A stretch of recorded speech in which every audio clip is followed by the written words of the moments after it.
Yes. Good morning and good afternoon, everyone. Good evening to those in GMT time and beyond. Thank you so much for being here at All Access Fest. I'm Nurit Smith. I'm the Executive Director of the Music Forward Foundation, and I am honored to welcome you all today. Hello to our participants, our teachers, students, artists, and friends around the globe. Please let us know in the chat, where are you coming from today? I would love to know where you are coming from. Excellent. Awesome. I'm here in Los Angeles, California, and we have participants from around the country also coming in today. So we're excited to have everyone here. Thank you for showing up today and participating. This year, we have attendees from 36 countries, 39 US states, and you're here from over 150 schools. So text, DM your friends right now and tell them this is the place to be. Boom. We recognize how music and technology continues to bring us together, connecting us across the world. And this technology that you're on, this platform you're on right now, allows you to get all access to the people, the companies, the ideas, and more in music and live entertainment. You can interact by introducing yourself in that chat and engaging with others as they share. Feel free to let people know who you are, what you're interested in, and why you are here today. And you can ask questions too, lots of questions, especially during the panels and in the discussions room, in the discussion rooms, right? Please ask questions and learn from the incredible people who have volunteered their time to join us today. Just last year, Music Forward celebrated 30 years of empowering the next generation.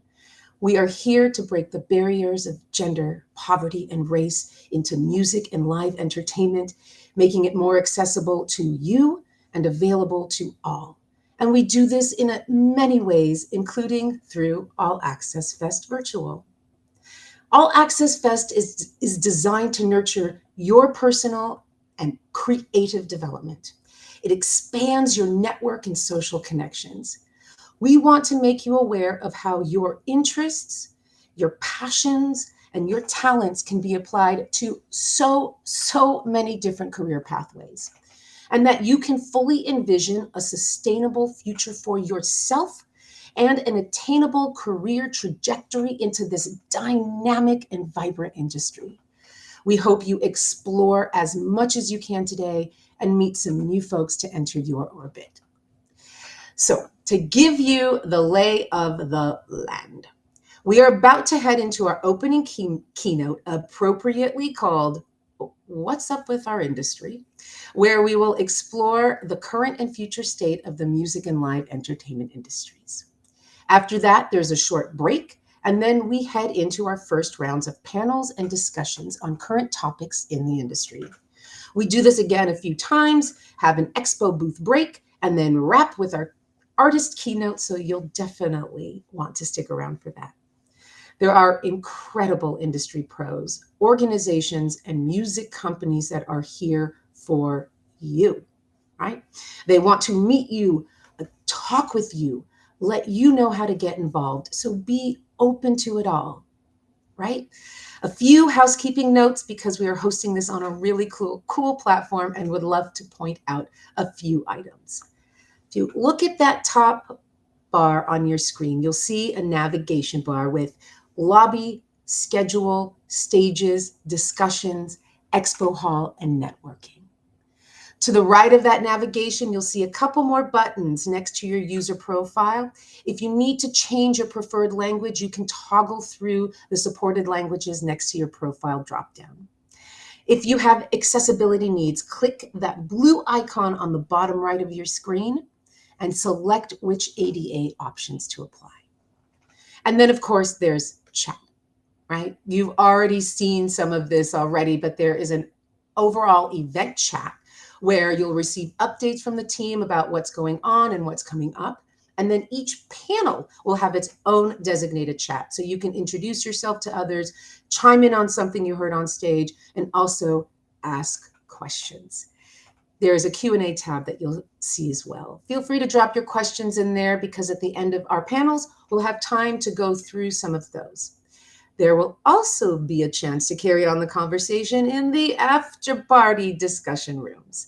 So going back to the navigation bar, the lobby has key information for the day and links to everywhere you need to go, including the live support room in case you're having any technical issues. On the Schedule tab, you can easily move from panel to panel by clicking into the stages. It will let you know what upcoming panels are happening as well. We have 3 stages live today. The industry stage is where you'll learn about different areas of the industry and the types of skills you will need to operate in those sectors. The career development stage is where you will learn more tips and tricks for entering the business. You'll hear from a lot of recruiters and entrepreneurs who have been in your shoes before and want to help you succeed and realize your full potential. And finally, a workshop stage to immerse yourselves into the worlds of artist branding, personal branding, and networking. Cool? You got all that? All right, okay, good. The discussion space is new this year, right? You see that up there? This is where we're hosting our panel after parties, where we can keep the conversation going that just happened on stage. You may even meet a panelist or two and be able to ask them more. We're also hosting other discussions as well about the importance of voting, knowing your rights for music deals, and more. Definitely check these out. You'll get to really interact with the folks in these discussion rooms. The expo booth is where you can find more information about music companies and community organizations. There's some really cool ones here today. Please take some time to visit these booths. There's a designated time to speak with the booth hosts from 11:45 to 12:15 Pacific Standard Time. If you are an artist, Music Forward also has a new open mic series in this expo booth space that you can check out in the expo booth space. The new open mic series, so many cool organizations, and you can sign up for the open mic series too, no matter where you live. This is virtual, so around the globe, you can join our new open mic series, right? You'll notice there are lots of networking opportunities here, like the chat. We also have a one-on-one speed networking room right there at that top tab, so you can meet others here today. Who knows who you'll meet at All Access Fest? I met some really cool people last year in the speed networking room, some that even became interns here. So please join, jump in, keep networking. And finally, I want to note our resume book, something completely new and up to you if you want to participate. Because you showed up here today, we want to help you succeed and get in front of our partners and our friends, the recruiters and HR folks in our network.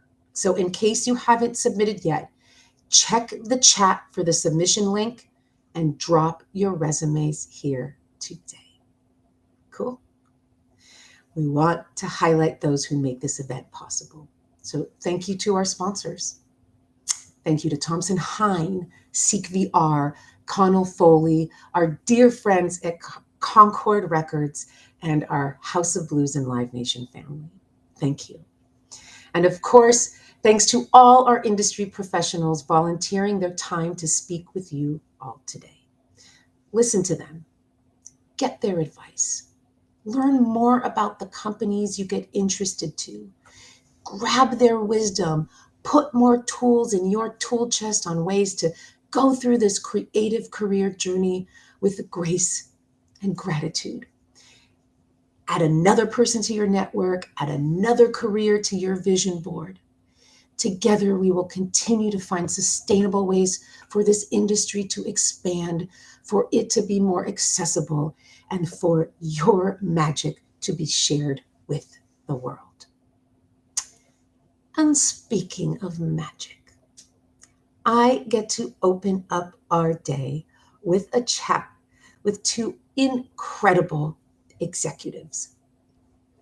This keynote, as you know, is called What's Up with Our Industry? And we are exploring this from the traditional recorded music perspective with the spectacular Molly Neuman, who is the president of CD Baby. And we're exploring the live entertainment business, represented by Live Nation Urban Executive, the incomparable Brandon Pankey. Let's welcome Molly and Brandon to the virtual stage. Come on, come on, come on. Hello, hello. Hi, everyone.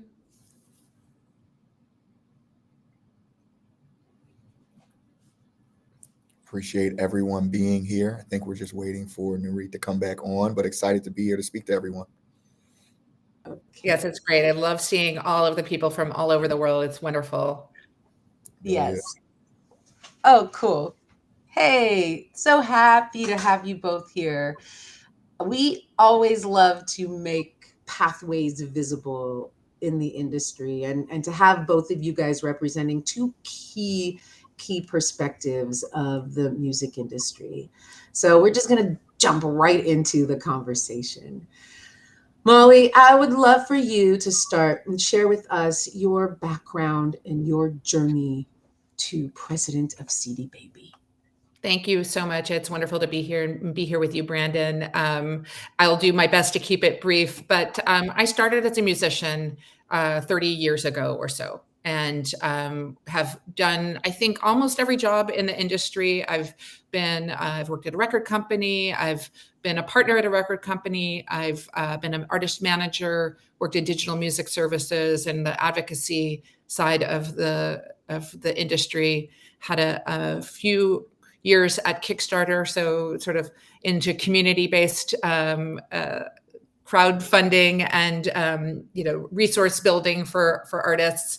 And for the last 7 years, I've been a part of Downtown Music in a couple of different roles. But most recently, yes, I joined CD Baby in June as president, which is, I think, something that kind of connects a lot of the work that I've done over the years. And where I'm really focused now is positioning what we offer for current and future generations of artists. So I've seen some changes over these years. I think we're in the midst of something that's probably a radical transformation for the industry as well as the universe in many ways. And so trying to see what we can do, with recognizing the rich history that we've had for the last 26 years, but also, the changes that are in progress and that are to come. I've done a little bit before I hand it over to Brandon. I think what's really interesting is that, I'm still working in music as a musician. Over the last year, I've been playing shows again, including with Live Nation. Most recently, I was able to take advantage of the support that they're offering for artists. We got our guest cards, we got some cash in addition to the care of our own. That's the take. Yeah. That's awesome. And it's just something that didn't exist when we were first starting out. And, so I think that's, as much as, I think a lot of emerging artists are, maybe hesitant about some of the bigger organizations in the music industry. I think we're all learning that we need each other in every direction. And so that's why I'm so honored to be a part of this conversation today. Awesome. Brandon, we want to go through that pathway with you as well.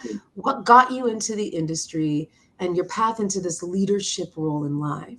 Sure. Before I get into me, I just want to, maybe we can piggyback on what Molly was talking about at some point in the conversation, because I saw some musicians in the chat, and I think the On the Road program is super important to talk about, because I think it's a game changer. I think it's innovative, and I think it just helps those emerging and even established musicians who haven't been on the road, consistently, to make sure that they have some extra additional, income coming into their pocket. So we'll talk about that, I hope. Yeah. I think it's super Exactly. important. My background, I've always wanted to be in the entertainment industry. If I was a bit taller, had a different look, I might have been an actor, because I love content and love, everything there. But I've just always loved music as well. And I had an internship, and everyone, that's probably on the chat understands the significance of having internships, having the opportunities to really understand and learn the music industry. So I interned for MTV during college, showing my age a little bit. They had just launched their streaming radio network. And so I was, helping and assisting with that. And then, had an internship with a recording studio in Philadelphia. I'm actually based in Philadelphia. I don't know if anyone in the Philly area is here, but I started as an intern at a recording studio, and their business manager needed an assistant. And that's where I really got my role. I had no idea, no interest of being in business management, did not want to do finances at all. I thought I reckoned myself to be more creative, as a person. But the financial piece was literally the center of everything that I learned, as I continued to grow. And so started as an assistant for a business management firm. At the time, our clients were Jill Scott, an R&B artist, based in Philadelphia, and The Roots, arguably the greatest hip hop band ever. And so I was managing the finances, and then we slowly started transitioning into managing the touring finances and the budgeting and the hiring of crew and staff for tours. And so we did that, with Jill and the Roots, because we were more of an artist manager for them as well. But then we started managing tours for other artists, Kanye West. And at the time, Kanye West, his manager started co-managing with another manager. And they brought on a whole team of folks from a label called Young Money. And so I started working with Lil Wayne in 2008. And at the time, he had just signed 2 new artists. And those artists were Onika Minaj and Aubrey Graham, who everyone, I'm assuming, knows as Drake and Nicki Minaj. So I was working with Drake in 200 capacity clubs and bars as he started to learn and understand how to grow as an artist. This is when he just did his mixtape in 2009. And so, from there, working with artists from the club level to the arena level and managing the tours from the artist side. In 2014, our company was purchased by Live Nation, and us, along with 8 other managers, formed Maverick, which was at the time the largest artist management company in the world. And so I came under Maverick, and my role was director of touring and business development. So managing the tours for Maverick Urban, for the artists I just listed, along with T.I. and G-Eazy, and a few others that we worked with. Did that for a couple of years. And then one of the partners in Maverick, who I started as his assistant, so keep that in mind, because I think it's important that as you're building and developing relationships, that you also work hard, because you never know, if you do what you're supposed to do at the starting period, where you can end up going, as long as you continue to work hard and actually have great relationships and do great work. So that partner said, I wanted to start a new joint venture within Live Nation. And he launched Live Nation Urban in 2017 and brought me over to run business development and operations for Live Nation Urban. And so we have a ton of festivals in North America. The Roots Picnic, which is something we started in 2008 with the Roots in Philadelphia, One Music Fest in Atlanta. Lil Wayne has a festival in New Orleans. You see, if anybody's been paying attention to the Super Bowl controversy, we have that festival that just, we actually announced it last Monday, and it sold out last Friday. It's called Lil Louisiana Fest in New Orleans. We have festivals in DC, Broccoli City. Mary J. Blige has a festival in New York called Strength of a Woman. Kirk Franklin and Gospel, Exodus Music and Arts Festival. And so it was important for us to, not only have the traditional festival model, but really work with artists to develop their festivals, not these massive Coachella-sized festivals, but the mid-sized festivals where you can, really cater and really super serve specific demographics. And so that's what I do. I run operations. I run Ragged. Get a lot of steps in at festivals throughout the year, and continue to build not only from a purely operational perspective on site, but build content opportunities, help with sponsorship opportunities, really build around the live music sector within our specific division in Live Nation Urban. So extremely, extremely excited to be here. That's excellent. And I just want to say that there are a number of folks from Philadelphia, Philly, like there were a bunch of Philly shout outs too. And I just wonder with that, do you need to be in a big city? So I always, well, first of all, Philly is a big city. Don't you You play need me? to be right, right. It's true. No. But to your point, I always liken myself like, I'm moving to New York. I'm moving to LA. And I always thought I was, right? And 2020 happened. And I realized I didn't necessarily need to move. And I was still building again at the time prior to that, the Roots, even though they're, we still work with the Roots. They're in New York on the Jimmy Fallon show. So with New York, Philadelphia, it's an hour train right away. And I found myself traveling a lot. I'm in LA more often than not, more often than I probably should be traveling. But I didn't necessarily need to. Because we are such a global community now in music, in every sector, in every industry, to be honest, that I didn't see it. And I, to this day, I still like, should I just go to LA and be there? Because I think there are certain meetings that you would just have to take if I were there, probably would be helpful. But I've been really successful being in Philadelphia, and it helps me sort of help the local Philadelphia community as well, which I think is needed, because if you go back to the 70s, Philadelphia International Records, we were really a home for R&B. And so I think there are some opportunities here in the city that I can really help with. And even working with Music Forward Foundation, there are opportunities now in Philadelphia. If I wasn't here, I don't know if I could help the way that I would want to. So I think it's important for me to do it. I think that's cool. I want to pull on that thread you guys were talking about from that artist perspective, because I think that there are a lot of young people that have a passion for music as an artist, right? We all are sort of pulled in this way early on, going like, I'm connected to the creative side. And so I understanding that could have been that impetus for entering the industry. But Molly, like, what excites you most today about it? I mean, you can talk a little bit about what pulled you into the industry, and I'm thinking that it could be that artist. It was, but I think it was also, that music for me was a vehicle for some of my sort of, I think about it as like activism. It was a long time ago. So, while there are a lot of people who, obviously we have issues today that still challenge us, and, there's still lots of limits of opportunity for people to, have the same representation or have the same economic opportunities in the industry and in the world. When I was starting, there were pretty woeful numbers of women represented on stage, for example, like really different, in terms of how many women were making records, and how many, when you would go to a record store, literally you would have to hunt to find a woman, on the back cover or on the front cover, that were in the sort of the indie rock sort of genre that I was connected to. So that was what kind of motivated me originally, just for us to start our band. First, we started with a fanzine. We were trying to call attention and celebrate women's stories, and that was of all genres. So at that time, it was Salt and Peppa, it was Madonna, it was also, rock bands like Babes in Toyland. And so that was how we got our start. And then we started to write songs and we started to play shows. So it was, obviously a different era entirely 30 years ago. And, people were, calling each other on the phone to book a show, or writing a letter, literally, and I don't want to sound too crazy, but it's true. It was a different universe.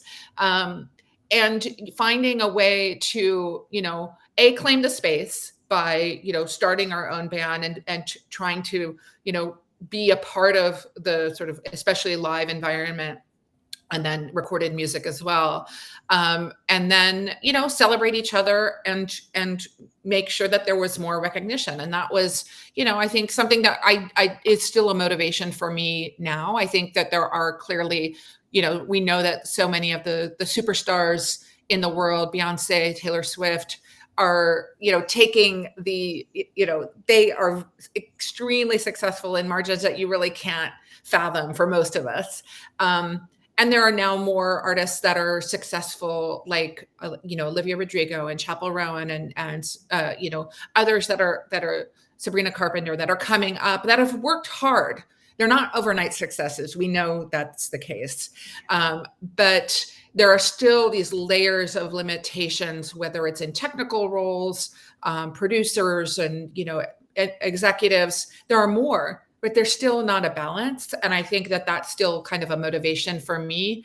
One of the things that I'm, excited about with the opportunity that I have in my current role is that, kind of repositioning how we're trying to speak to artists. So not to limit, that there would be, whether it's gender or genre or geography or any of those things, that we don't want to limit things, but we definitely want to make sure that there's more visibility and connection of the opportunity for young women artists, particularly to, know that they can release their music. They know they can produce it. They have those tools, and they have that access to all the platforms in a more intentional way.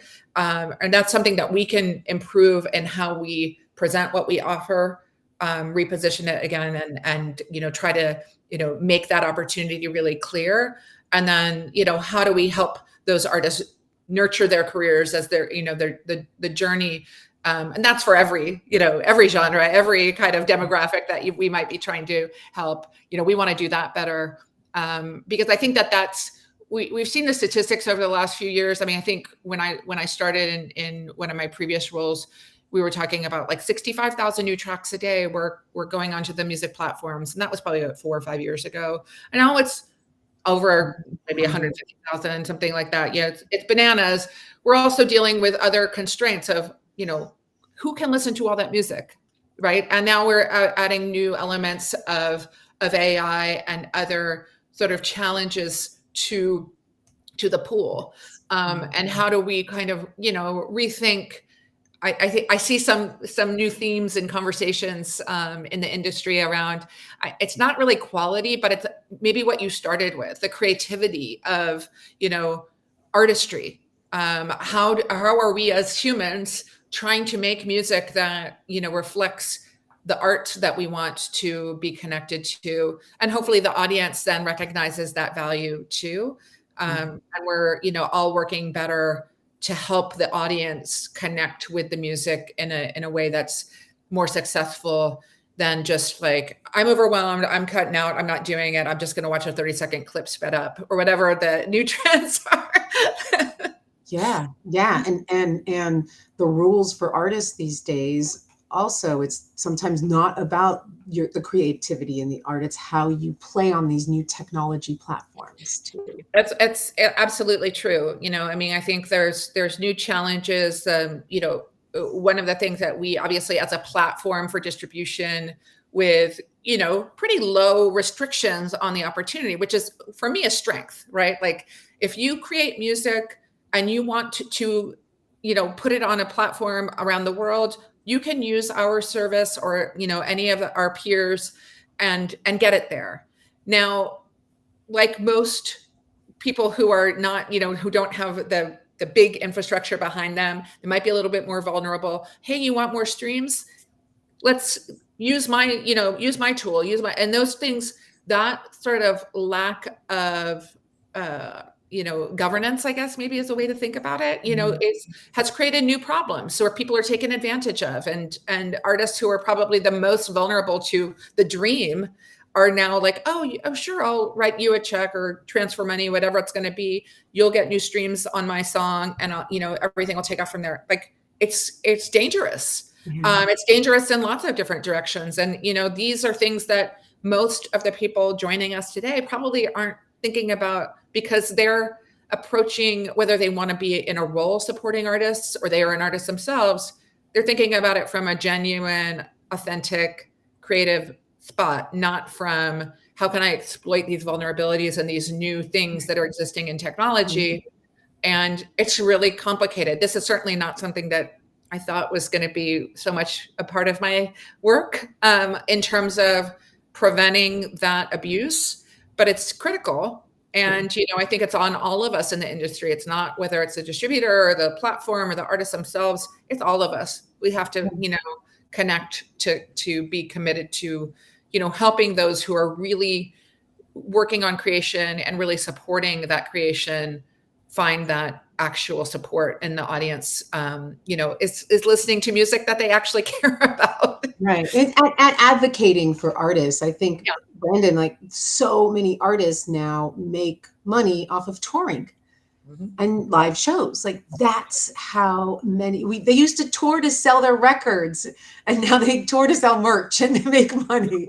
Right. I don't know if you want to add into this before we move on about that artist within the industry, and also how artists have to be multifaceted as well. Right. Oh, absolutely. Artists, anyone that wants to be an artist, you have to consider yourself a brand at this point. And you look at the live industry, and again, live music is I call it recession proof. There you buy your eggs, you buy your milk, and then you go to a concert. It does not matter what's going on. People are going to see live shows. And so, I'm blessed to be in that specific sector of the industry where I know no matter what happens, if a festival unfortunately isn't around 1 year, there'll be a new festival that pops up, or certain of your favorite artists are going to tour and you're going to buy tickets. I just see it. There's a direct to consumer sort of, we talk about direct to consumer. That's always been live music. That is the most direct that you can be, or the closest you can be to your favorite artist.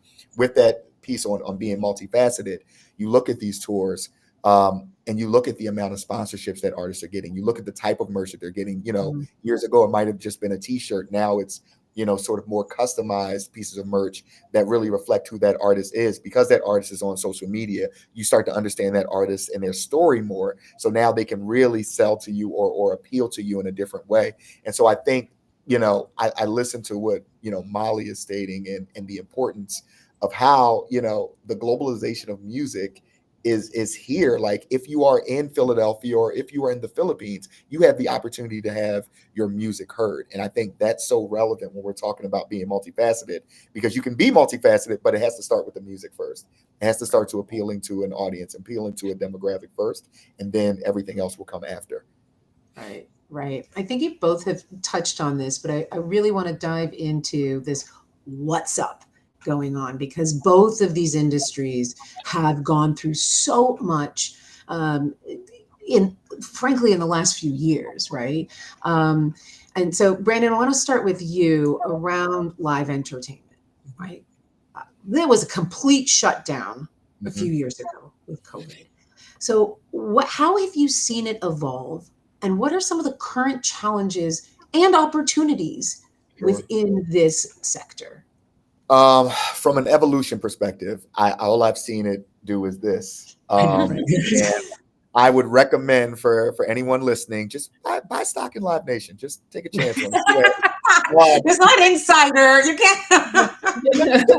can't. So my point, no, but we've seen just so many artists go out. Now, you saw 2021, 2022, 2023, record revenues. Even this year, revenues continue to go up, record revenues.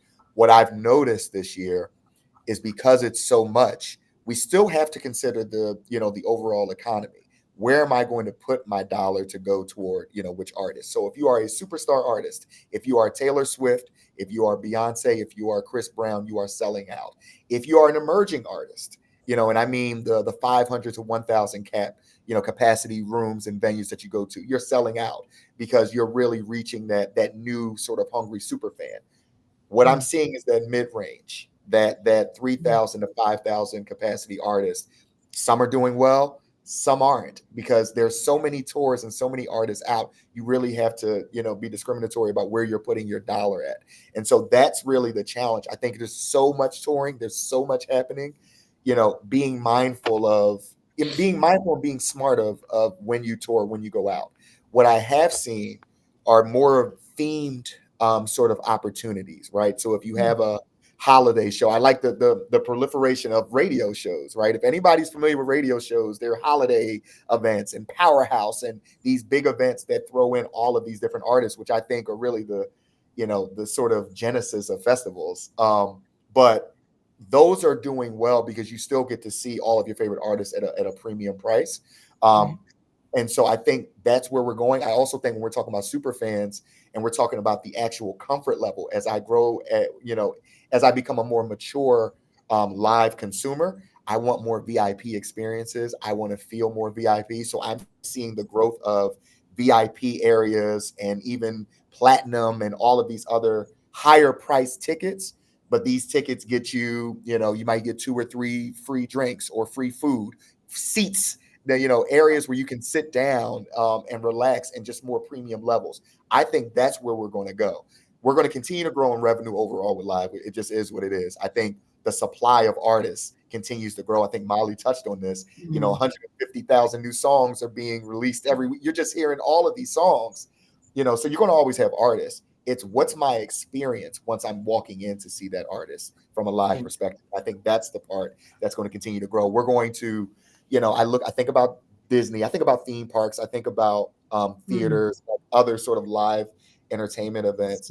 I think that's where we're going. You already see it with Fast Pass. You already see it, in certain areas. But I think our VIP, that sector, that's where we have a lot of room for growth globally. And I think you're going to see it.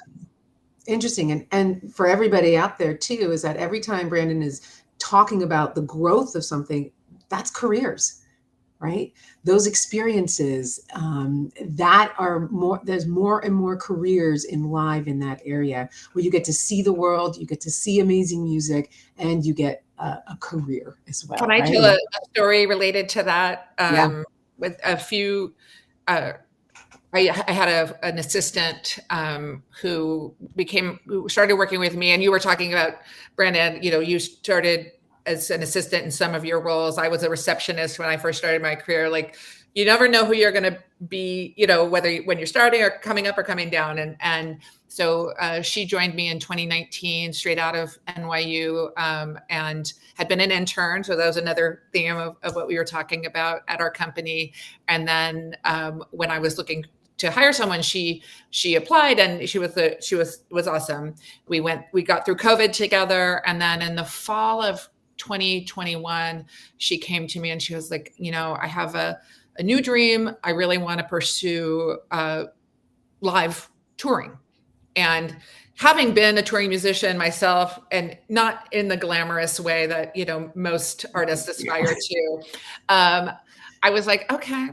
I was sad, but I understood also, everybody, I think as you start your careers also, you should be open to new opportunities. You shouldn't think that you're going to, the first company you work for is going to be where you land forever. It can be, it's not, there are exceptions, but also adding to experience and adding to your own toolkit. I think that for me, that's been one of the great gifts, is that I've been able to do lots of different kinds of jobs. And when it came to be like where I've been now for so long, those skills and those, that network also has been, extremely valuable.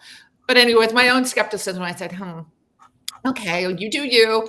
But I really did want to wish her well. And last year when I was taking my daughter to Olivia Rodrigo, I was like, oh, okay, who's opening for Olivia Rodrigo?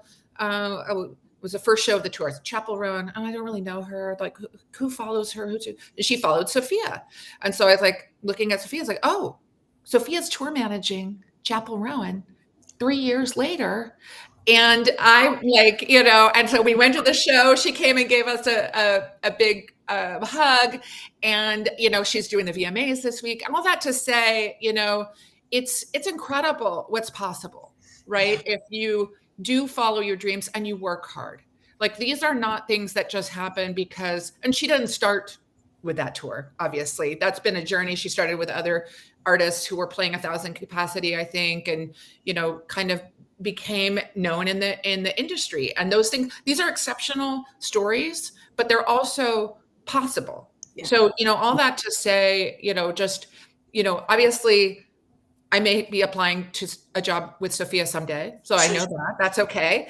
And also that, do find your passion and believe in yourself, and also take those risks, because it's not easy. Those are not things that are accessible to everyone. I don't want to be naive about that. But they're possible. So just you need kind to of get your foot in the door. There are a lot of questions about what advice would you give to recent grads to break into the industry. And I think you guys touch on this too. It's the internship, you become that assistant, you get in, you start meeting people. I know, Brandon, you want to jump in? Dude, no, because Molly talking that. Now we're talking to young people. No, but in all honesty, and there was a story with an intern that we had a couple of years ago, and they weren't as motivator, as focused as we probably wanted them to be. And it was something like, hey, just can you give tickets to certain individuals? And they're like, why am I just giving tickets? I want to do something else. Knowing, just hearing my background, for years, I gave the comp tickets. That was my job, to give comp tickets to people. Do you know why? Oh my God, you're everybody's best friend when you're. But Molly, that's my point. I got to meet so many executives. I got to meet so many other individuals that I would not have met if I did not do that. And now I know those executives as an executive, and now we're working together. And so you just never know who you're going to meet, or even the individuals that I came up with, because that's another piece too.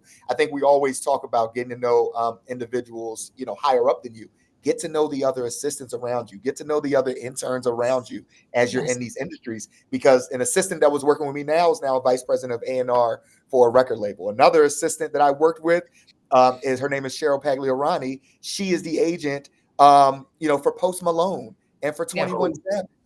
And so, Billboard 40 under 40, like all of the accolades, Billboard Power 100, and all of the accolades that some of these individuals get, you never know who you're working with. And so I will always say, whether you're in music or whether you're in whatever industry you're in, 80 to 90% of this is relationships. Because there's always going to be somebody that has a bachelor's degree. There's always going to be somebody that can probably play the same instrument as you. But if they like them better, and if they are more affable, and if they work harder, then we are going to work with that person over you. And I'm telling you, it's all about relationships in this industry, and in probably every other industry. I just haven't been in those industries. No, but it more so, I think, in this one. Yeah, particularly. Right. And I think that it goes to another question that Ashley has in terms of networking. Like, how do you network, and how do you create these authentic relationships without it feeling transactional? Do you have any thoughts on that? I mean, I think that's, and I see some of the chat, some people who are like, I couldn't get an internship. And, I mean, I'm recognizing that these aren't necessarily easy things to do. But there's also a lot of the chat I see where people, be a great person, be a kind person, communicate respectfully, responsibly. All of these things are part of the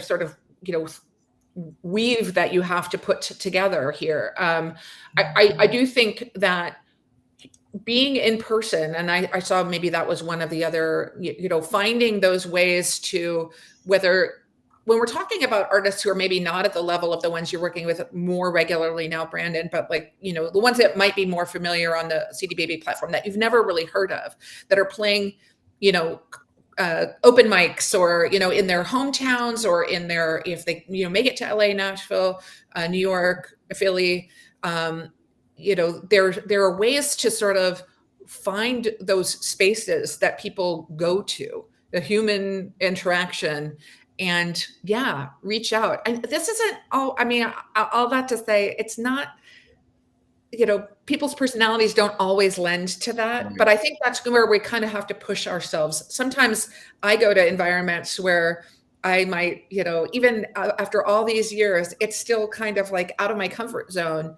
but those are always seem to be the places that are the most enriching and the most personally gratifying. And so I guess that's part of the advice, is try to push through the boundaries or the limits that maybe you feel like people are setting for you.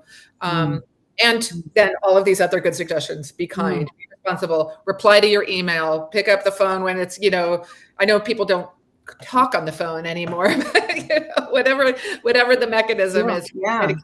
I think you said, Brandon, sort of like relationships, and communication. Those to me are the sort of key two major pieces of the puzzle.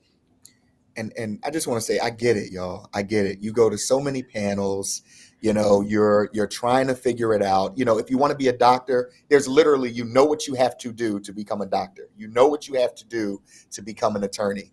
There are so many ways to get into this industry, and it's like, what's that first step?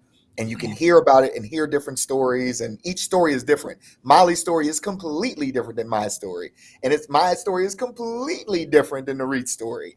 And so it's like, there's no one set path to do it, but I promise you, do not give up, because this is a creative industry, and this is one of the hardest industries to get into. That's probably not very motivating, but I promise you, you cannot give up. If you really want it, then you fight for it. That's just a life thing. That's a life lesson, because I think if I would have listened to people closest to me, right? Because you're going to hear individuals close to you say, just get a good job. Just get a job. Like, stop trying this music thing, or stop trying this whatever artistic thing that you want to do, because it is difficult. But you know who you are. You know what you want to do. And as long as you have that and you keep that here, whether it works or not, at least you can say you tried and you did it the best way you could, because that's what it's about. That's what this life thing is about. And we only have 1 minute, so I don't want to go into my Deepak Chopra, but you know the ability to be great. We all have the ability to be great. That's all. Sorry. Yeah, and to dream big, right? And to keep dreaming. I think that's an amazing place to stop this conversation. I think that I just want to put that out for everybody here. It's like, Brandon and Molly have LinkedIn profiles. Check in with them.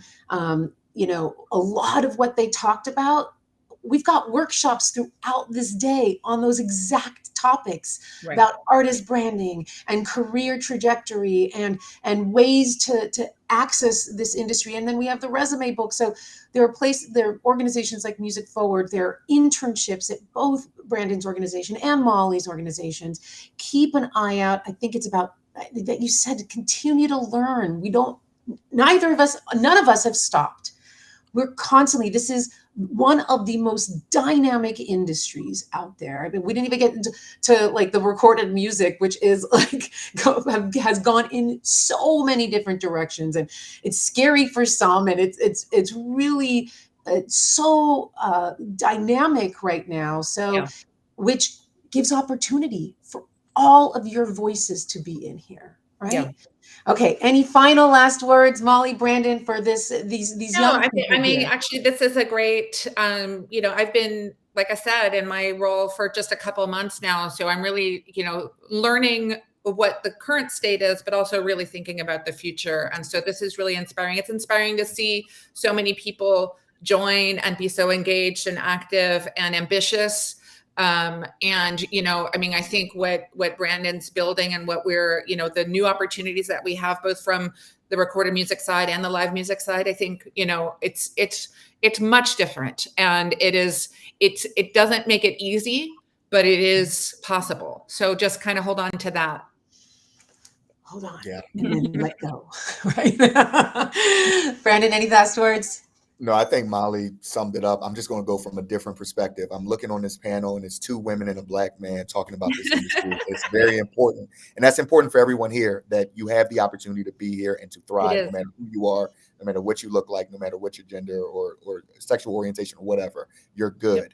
And so just keep trying, keep fighting, and we appreciate being here. Thank you, Music Forward Foundation, for having us. Sincerely. Thank you, Molly, Brandon, so much. Thank you. Thank you all.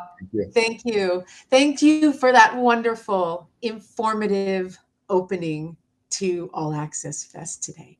Okay, now it's time for our first 15-minute break. I want to reiterate, the expo booths, the panels, the discussions, all touch on everything we just spoke about. So keep learning, keep soaking it in, keep grabbing those morsels, and I will get to see you at the end of the day. Take time to navigate around everything, those discussion rooms, jump into speed networking, grab some water. We'll see you back on the stage at the top of the hour. All right, guys. Ciao. See you soon.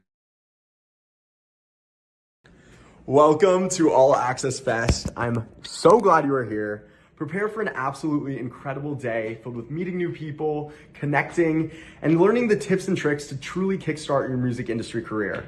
My name is Ari Elkins. I'm one of the hosts for this year's All Access Fest, and I can tell you that if I had the opportunities that All Access Fest is providing when I was in college, when I was younger, I would be way further in my career.